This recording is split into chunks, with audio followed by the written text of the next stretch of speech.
Greetings, everybody. This is Pastor John and Pastor Tim, and this is the Empowerment Podcast. It's produced by People Prosper International, and our mission at PPI is to solve poverty, empower people, and to change the world. And so we are excited about that work that we're doing. My co-host and my colleague in People Prosper International is Pastor Tim Hargrove. Tim, how you doing today? Good, man. Doing good this morning. You're looking good in Texas. Yeah, I'm joining the podcast from Texas, and Tim is joining it from Farmington, New Mexico, and love the technology that lets us do that. So good to see you, brother. And today our topic is on the topic of courage, man. We all wish we had more of it, and we all admire people who have it. And Tim is going to take the lead on our discussion today on this topic. So looking forward to it, Tim. Take it away, man. Yeah, well, we've had quite a year, haven't we? Oh my gosh. And I was just thinking in my own life, has there been a year in my life where my own courage hasn't been tested any more than in the last 12 months? And I'm thinking how innocent we were, John, 12 months ago on March 5th. And we were just doing our normal stuff with no idea that a week later, the whole world was going to be turned upside down. Mm-hmm. And people have had to change careers. They've lost their jobs. The schools have shut down. They've had to learn how to use technology like this overnight. Mm-hmm. I talked to teachers a lot, and they were saying, yeah, I do. Some of my classes are Zoom, some are live. I'm going back and forth. God bless our teachers, man. They've just been hammered through this thing. They've been hammered, and a lot of small business people, a lot of teachers. Oh my God, pastors. Oh man, you talk about a brutal time. Yeah, it's been tough, and again, it's been a time that's tested us, I think, in this area of courage. Yeah. And so when we're on a mission to empower people. That's really the purpose of our lives. That's for a long time, and the purpose of PPI. But we're on a mission to empower people how to do some greater things with their lives. So when I think about empowerment, I'm trying to think of what are the qualities of an empowered person. What does that look like? What quality do I need to develop in my life to truly be an empowered person? I can't skip this one. This one hit my radar as number one. Mm-hmm. Maybe it's just number one for me because I need that the most. But I can tell you my courage has been tested so much this last year. And I know I'm not the only one. So I wanted to start there with us today. And when I think of courage, I think of the ability to take action in spite of risk. Taking action in spite of risk. What action do I really need to take? And of course, history is filled with examples of people who did this so well. We have our heroes. We usually call those people our heroes. And it's people like an Abraham Lincoln or Martin Luther King Jr. I want to take one of our heroes from history today that's out of the Bible. And it's one of my favorite ones. In fact, it's Joshua, and he's definitely one of my favorites in all of the Bible, but also I have to admit, I think he's kind of one of my heroes as well. He was not a whippersnapper at the point in the story that we're going to talk about today. I'm appreciating that point more and more. Yes, maybe that's why I like him so much, because he was really old at this point. Yeah. But here's a guy. Wasn't he like 80 something by this point in his life? Yeah, he was like 80 years old when he got the job. Can you imagine? Can you imagine your biggest challenge in your life of what your life purpose and mission and accomplishment is going to be does not really kick in till you're 80. Yeah, it's a big one. God had been at work in his life for a while now, and so in Joshua chapter 1, the story opens up, and God's got some news for Joshua, and he's like, "Hey, Joshua, got some news for you, brother. Moses is dead, and guess what? Bam! You're the new guy. You're the next guy that's going to lead my people And You talking about screwing up a guy's retirement? yeah. Oh man. Yeah. I don't know what he was thinking was going to happen before that. So not only is he 80, but think about this for a minute, John. He's the second guy the first guy to follow Moses, who's arguably the greatest leader in history. I mean, I don't know anyone else who led 2 million people for 40 years. Yeah. Under conditions that were more difficult. Yeah. Not only that, he walks with God.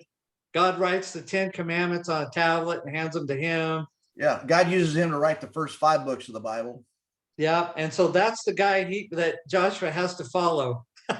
Dude, that's a hard act to follow right there. Yeah, it's a tough gig. And but he's gone. And so I can't, there's a lot to that. And I can only imagine how he must have been feeling during that time, right? So not only is Moses gone, this new challenge, this is God's business, God's work, all this pressure. So God has a message for Joshua that's one of our favorites. If you've been a Christian for any length of time, you've memorized some of these verses, and for sure this phrase. It starts in Joshua chapter 1, verse 6, and it says this is some of our favorite words in the whole Bible. Be strong and courageous. And he says, for you're the one who will lead these people to possess all the land I swore to their ancestors that I would give them. Be strong and very courageous. Be careful to obey the instructions Moses gave you. Don't deviate from them, turning to the right or the left. And then you're going to be successful in everything that you do. Study this book of instruction continually. Meditate on it a day and night so you will be sure to obey everything written in it. Only then will you prosper and succeed in all that you do. And he says this, and I highlighted this in my Bible, where he says, this is my command. It's like, I'm commanding you, be strong and courageous. So don't be afraid, don't be discouraged. The Lord your God is with you wherever you go. And again, I've read that over the last year. I've read that actually many times. And I remember, John, we right after COVID hit, I was leading our men's group on Zoom all of a sudden. And the guys looking back to me on the other side of the screen looked like a deer in the headlights. And we're just thinking about all this. All of a sudden, we're thrust into this whole world that's been turned upside down. And so Joshua and Caleb had been here before, remember? They had seen this place before. And what was the report when they came back? I'm going to test your Bible knowledge. We can do it. Yeah, that's what they said. And then what did everybody else say? We can't do it. We can't do it. Yeah. So, they've been here before. And so this is the land God's promised them. But there was one problem that wasn't a small problem. It was a big problem. And they said there were what in the land? Do you remember? They said, we look like grasshoppers because there's giants in the land. Hey, I'm gonna break one quick second and I'll be right back with you. There's some music in the background of my house and I'm gonna try to get it turned off. Okay, you go right ahead. I'll be right back. Run fast. So look, there's giants in the land, and there's this opportunity in front of them, but there's always an obstacle. And so did you get them straightened out? Yeah, I got it. Okay. My wife loves to play background music in the house, and it was getting a little strong there. Yeah, there you go. So here's the thing about this truth. I don't know if you've noticed this, but every opportunity comes with a great obstacle, right? Oh, yeah. So absolutely. You always have a great opportunity, but then there's a but. Yeah. And that but is one of our hangups is, I want to do this new career, but I got to go back to school, or I want to, marry this person, but they think I'm a moron or whatever. Right. So there's always a but.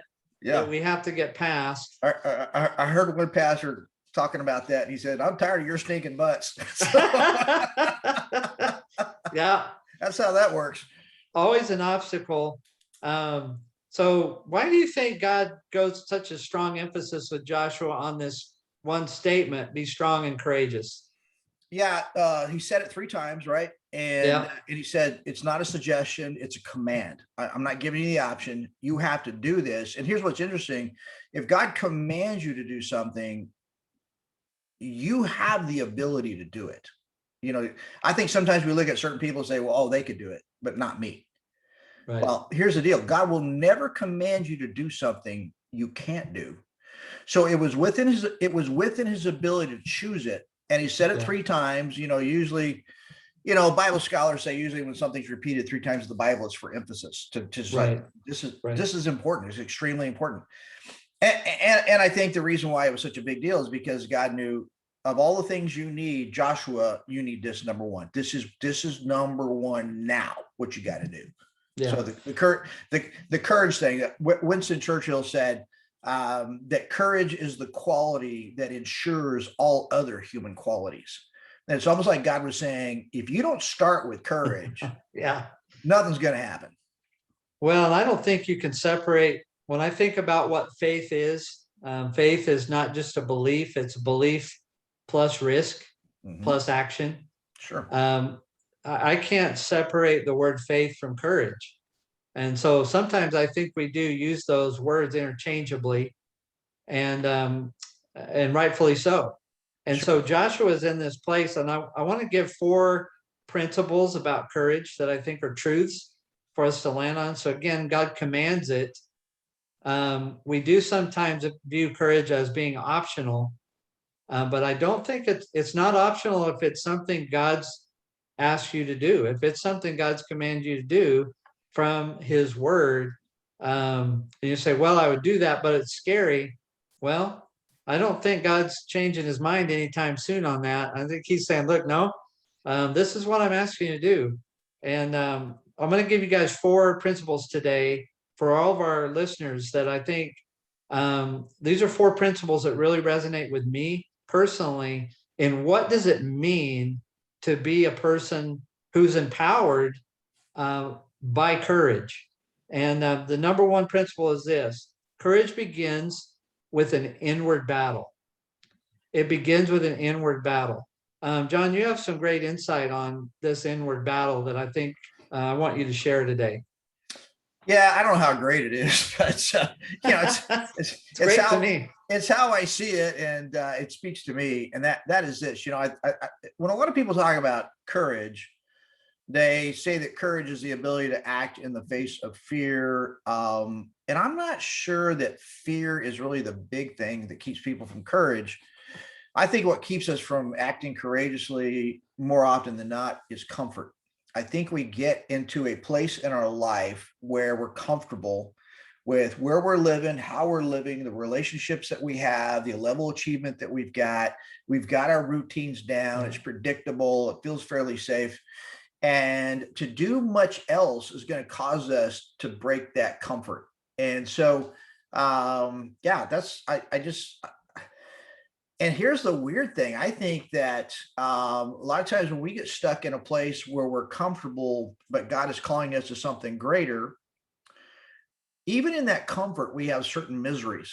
I would call it a comfortable misery, and it becomes a prison.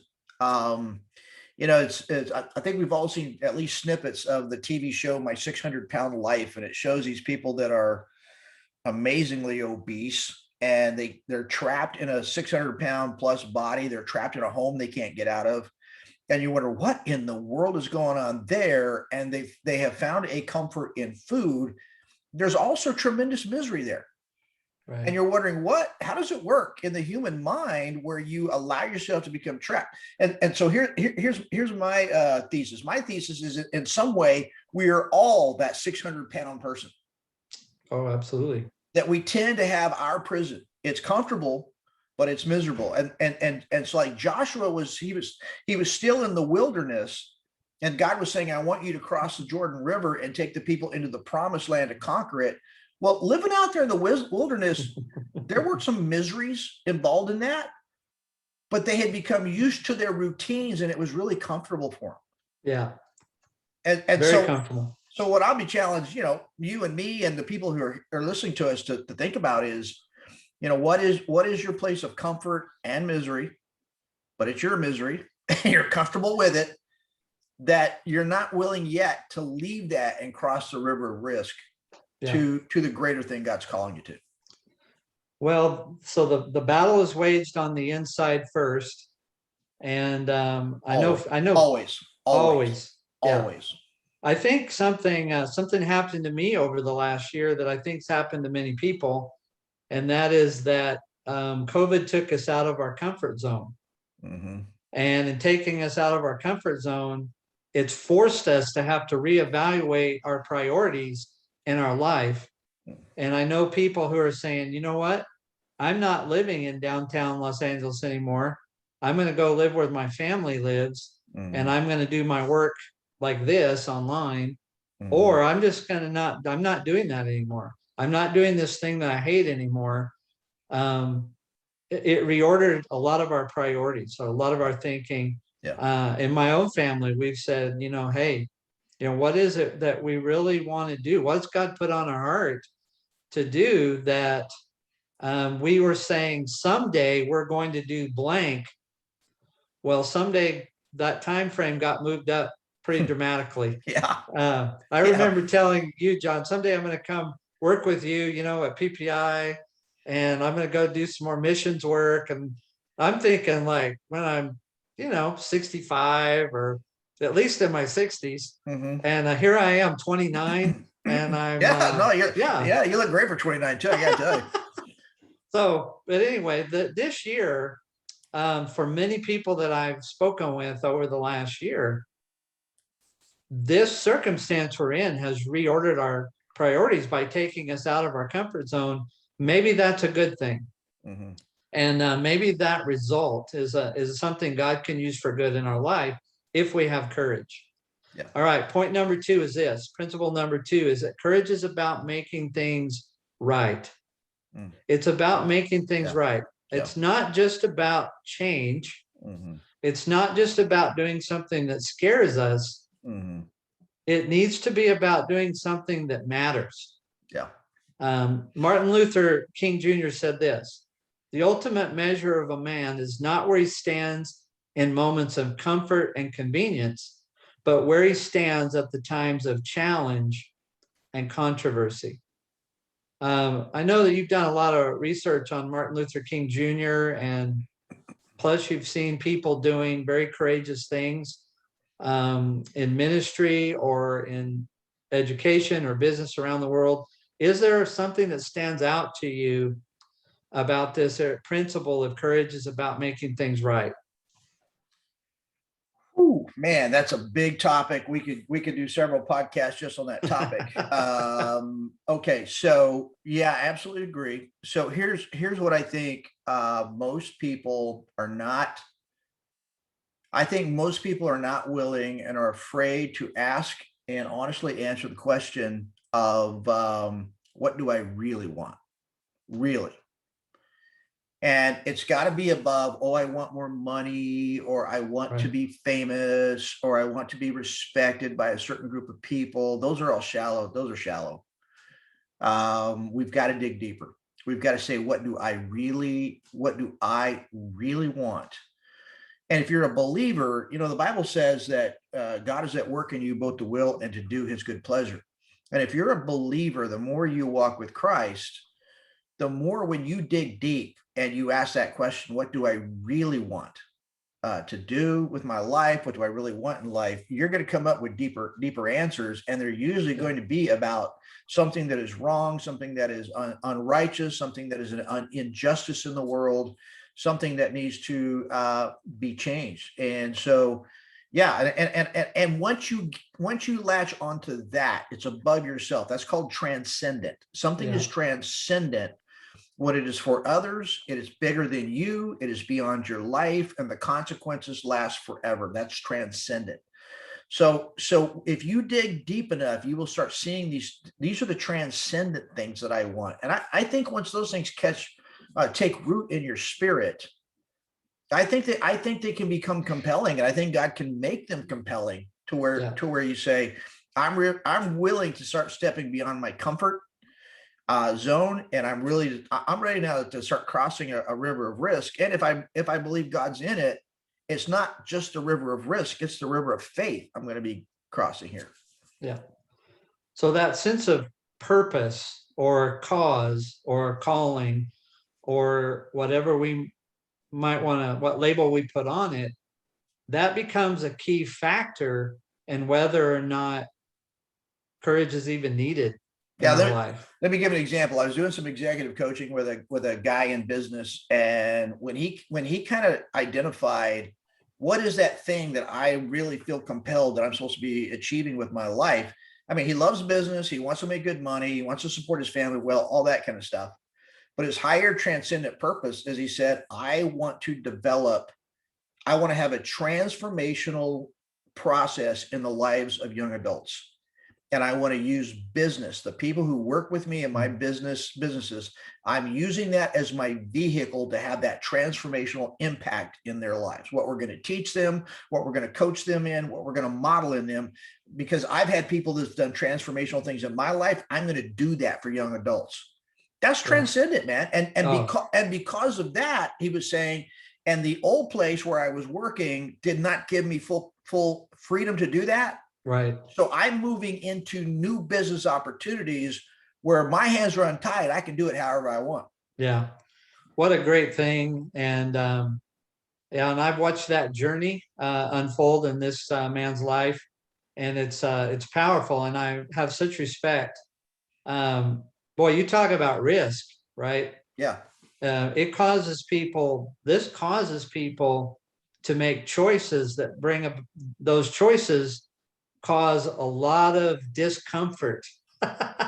They cause a lot of change to have to take place. And again, this reordering of our priorities that has to take place. Let me mention just another type of example, and that is sometimes you get people that are in bad relationships. You know, sometimes you'll get a woman or a man who are in a bad relationship with somebody that's just toxic, man, and they realize this isn't right. It's not right for our children. It's not right for my children to be exposed to this. This is not right for me. It's not even right for the person who's being toxic. So I've got to start moving towards being in a I mean, I'm comfortable in this misery. Right. But because of what could be better, I have to do it. I've got to seek what is right. Yeah. For everybody involved in the situation. So yeah. I'm going to cross that, and sometimes dangerous river, because I want what's on the other side badly enough. I'll do it. So let me give you another principle here that I think we see in the life of Moses that I think had a lot of effect on Joshua, and we see it now in what God is actually asking him to do. Principle number 3 is this: courage in a leader inspires commitment in others. Courage in a leader inspires commitment in others. I love this quote by Billy Graham. He says, "Courage is contagious. When a brave man takes a stand, the spines of others are stiffened." Great one. Oh, love it. And and he lived it, right? Oh yeah. Oh my gosh, he lived it. And so tell me again, we're coming off of years and years of trying to encourage others and trying to inspire others, right? And also being inspired by others. Yeah. I'm inspired by someone like Craig Rochelle, who starts a church. He goes to a Willow Creek conference and realizes he doesn't have to do church one way. He comes out, he starts a church that functions an entirely different way. Yeah, he just blew up the model, man. Oh, he just, and so now they've got 35 campuses, over 100,000 attenders. Amazing. And the amount of criticism, that he's had to endure and all those things. But I'm inspired by somebody having the courage to do something a new way. Yeah. That's been my field of work. But wouldn't it be cool if we had that in all of our areas? Yeah. If you're in education, or if you're in the medical field, or if you're in business, whatever it might be, are there some role models out there that inspire you? Yeah. Man. Absolutely. Yeah, absolutely. One of mine has been John Maxwell, because John Maxwell, he had his first career was in pastoring, but then he went into more of training mostly Christian leaders in leadership. And now he's doing an international phenomenon on training people in just ministry, work, and life success, a very broad picture, and they're impacting millions of people. And very recently, he just really ramped up his whole organization, redesigned it and ramped it up again, as he is in his 70s now. He's like, right. I could be playing golf in Florida, but I really had to dig deep and say, what do I want? And so there was a saying I heard a long time ago that if you don't start a new venture in your life, like a new business or a new career or a new direction, if a man doesn't start it by the time he's 50, he won't do it. Well, I knew God was leading me in a new direction, from pastoral ministry to more of this international ministry that we do. And, really didn't get the ball rolling on it till my late 50s. I'm 61 now. And that kept coming back to me. Well, am I going to fail? Is it necessary to fail? Because that other authority said, if you don't start by 50, you'll never do it. But then I look at John Maxwell, I was like, man, the dude's committed.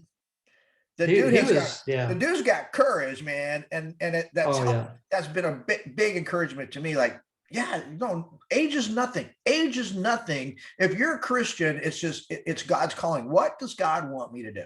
Yeah. Colonel Sanders, I love the Colonel Sanders story. Yeah. He's in his 60s, before he starts selling chicken in boxes door to door. Yeah. And in fact, he had already retired, and he got his first Social Security check, and he goes, wow, that's not going to do it. That ain't going to cut it. And he puts chicken in a box, and voila, in his 70s is when he sold the KFC franchise. Okay. And so, I don't believe that whole age thing, if you got to do it by this certain point. And I love the story of Joshua, because God knows that when we look at Joshua, we're going to be aware that he's not 25 years old at this point in the game. Yeah. On the contrary. So here's the beauty of the scriptures, is that the scriptures will take somebody who's still a teenager like David, and teenagers doing amazing things. Yes. But it tracks people through the whole life cycle of adulthood. It doesn't matter where you are. God can put a calling and saying, you need to get from this place to that place, walk with me in courage and faith to do it. Yeah, it's awesome. Let me take us to our last principle, and that is, this one's the one that this is my favorite one. Okay. And it's the one that hits home with me the most when I'm looking at an example like Joshua. And that is this: your life expands in proportion to your courage. Your life expands in proportion to your courage. There's a Roman historian named Tacitus. He said this: the desire for safety stands against every great and noble enterprise. And I'm like, wow, that's just, do you agree with that, John? That desire for safety? Yeah, I do. And, some people, just their personality, they're more wired for safety and security. And I doubt that a lot of those people even listen to these kind of podcasts because they don't want to hear it. But I think everybody wants that to a degree. I want comfort, I want safety, I want security. But man, yes, I absolutely believe it. I've witnessed it. I've lived it in my life. Nothing better came in my life without crossing some river of risk and saying, I may get laughed at, I might fail, I might lose money, I might look stupid. All the butts, right? All the stinking butts. Yeah.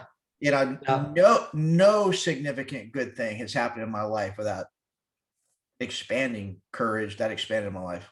Yeah.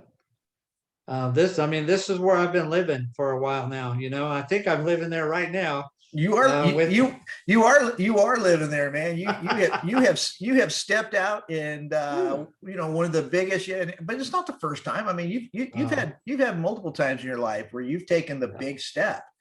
Yeah. And this is one more, and God is blessing it, and I believe God is going to bless it more. And man, I'm so excited to have you on board with us on PPI and the things that we have been visionarying together, that we sense this is where God is leading us to go and how to do it. Yeah. And it feels like such a great symbiotic relationship of our minds and our philosophy and our Christian theology and our, Yeah. you know, what God has called us to do. We love empowering people. We love growing Christ Church around the world. We love all this stuff. And Yeah. man, you and I have received great stuff from so many people over so many years that built into our lives. Yeah. And now we're at that point where, man, Pass it on. we're stepping out big. And Yeah. man, I feel like my life is expanding. I mean, I'm going to Yeah. these countries around the world. I'm meeting people I've never met before. They get on fire when they hear the stuff that we're training in. And I just like, Yeah. man, it's good. It's good. If you're kind of wrestling today as a listener, and you're kind of wrestling with this courage thing, I want you to remember this statement, that fear limits us, but courage enlarges us. Fear limits us. It wants to make our lives smaller, but courage enlarges our life. It's where God will use that. It ties in with our faith. It ties in with our calling. It ties in with our cause and our desire to do something that's more important than safety and comfort. And that's certainly, it's not easy for me always to go there. And I have to be sure that this is God's leading in my life. I'm not just being emotional. I'm not just, you know, tired of the status quo. It has to be more than that. But when it is, it's a good thing. If your dream doesn't scare you, it's too small. I think John Maxwell is the one that said that. He probably was. And I've heard a lot of people say it, but I think they're right. If it doesn't scare you, it's too small. So we're all going to battle fear and doubt. We're all going to battle the desire for security and comfort. So look, if we're going to battle it, we might as well set some big goals and say, okay, Lord, if these big goals are real, if this is your calling, if this is something you're trying to do through me, I just want to encourage you, if you're listening today, say, hey, why not me? Why not me? Why not me be the one? Sure. If I'm going to battle with those things anyway, why don't I go ahead and step out in faith, take that command to be strong and courageous, apply it to my own situation, and see what God might do. I'm going to read one more quote to you today, and then we'll wrap it up. This is by Mark Batterson, who's a pastor, also amazing pastor and author. I read all of his books. He says this: our greatest regrets at the end of our lives will be the opportunities we left on the table, the passions we didn't pursue, and the dreams we didn't go after. Do you agree with that? Completely. Yeah. Completely. So I feel like that summarizes it. And two questions for our listeners today. Number one, is God asking you to take a step in your life right now that's going to require you to be strong and courageous? Is God asking you to do that? You need to know how to answer that question. And the second question, is there a big step that you already know that you need to take, but you've been hesitant? Yeah, and if the answer is yes, hey, listen, look to the example of Joshua, trust God's word, his leading in your life, and make courage a part of you, one of your qualities. I think it will empower you to do something greater with your life. Yeah, no, amen. That's good. That's good stuff. And so I would kind of summarize it this way. I would say, look at the Joshua picture. So Joshua he's still out in the wilderness. He's supposed to cross the Jordan River to come over to the promised land. And that's going to take a tremendous amount of risk to cross that river. It's not just the crossing of the river, but once you get in the new land, there are enemies that you have to fight to conquer the land. But that river's kind of symbolic. That's the boundary. I got to cross that boundary and get over here. So what gives us the courage to go from our comfortable, miserable place? what drives courage to cross that river, risk, come over to the new place where we want to be? And I think as we start focusing on, this is the good over here, I could have this good in my life. I could do this good thing. And probably, for the Christian, even more important, God has put it on my heart so much, I can't get away from it. One of the things that I have said a lot is, one of the ways it's God, he doesn't give up. He doesn't, right. he doesn't quit calling you to it. Every time you get quiet and serious with God, he circles back to that same point and say, what about this? What about this? What about this? So, hey, why don't you brainstorm with me just a minute? Let's list several kinds of situations that people could be in with, like, hey, maybe I should try to go over to this better thing. I'll start with a couple. I think in terms of relationships, I think sometimes somebody would like to approach somebody that they're interested in and think, I might like to date them. They look like a good person. And man, just going and asking somebody out for coffee, that's scary. Terrifying. That's terrifying. Or maybe somebody's in a bad relationship and they're like, I'm not sure how I got here, but it's gonna be so hard to get out. And they're like, man, I got to get out of this. Another relationship thing that we've talked about a lot is people living together and not really making the commitment of marriage and saying, what about the courage to back up on that and say, let's either get married or let's separate and let's go find the people we are willing to marry. Because we really need to be in a righteous relationship for us, our kids, any kids that will come along.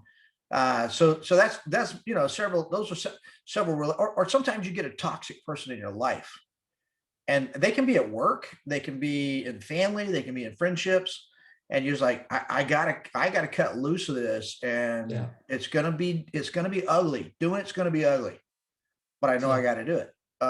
What are some others you might think of? I think it takes courage for people to step out of a job that they hate to pursue something that they think they would love. There's always a financial, a big security risk involved.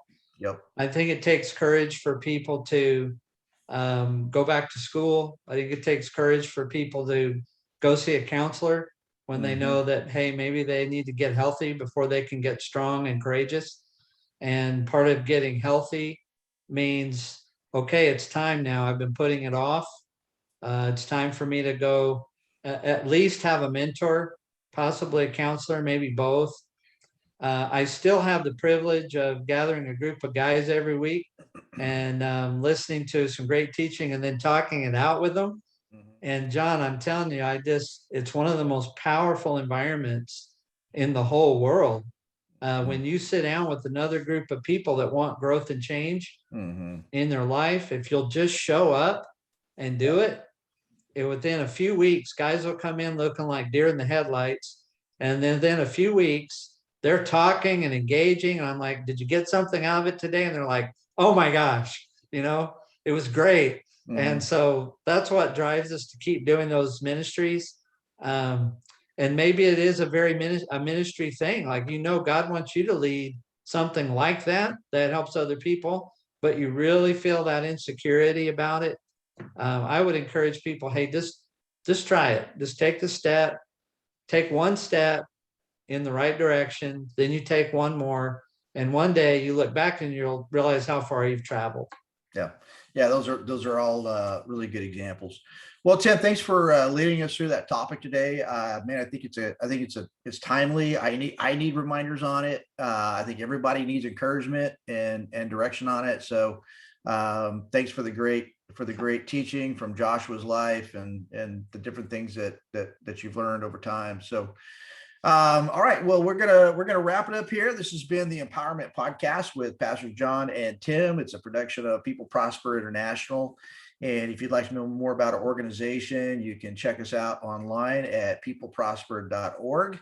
And as we were signing off, I like to always sign off with this blessing, and it goes like this. It's going to have a little extra phrase in it, but it goes like this: be courageous and go forth and conquer. See ya. We're gone.